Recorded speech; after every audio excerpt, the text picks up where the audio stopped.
How to recover deleted draft video on TikTok. Hello everybody, welcome back to the channel. This is me Bipin Besned, and today I'll guide you on how you can recover deleted draft video on TikTok.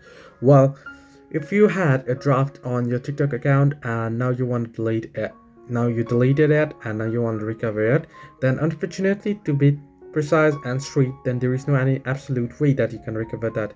Now suppose you saved the draft video, you had screenshotted it, screen recorded it and saved it to your gallery.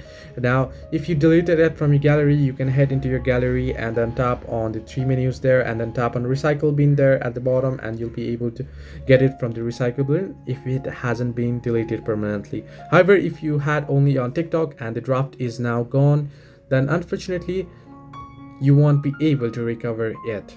So hope this helped you. Do like and subscribe, and do not forget to leave a comment down below if you have any further issues.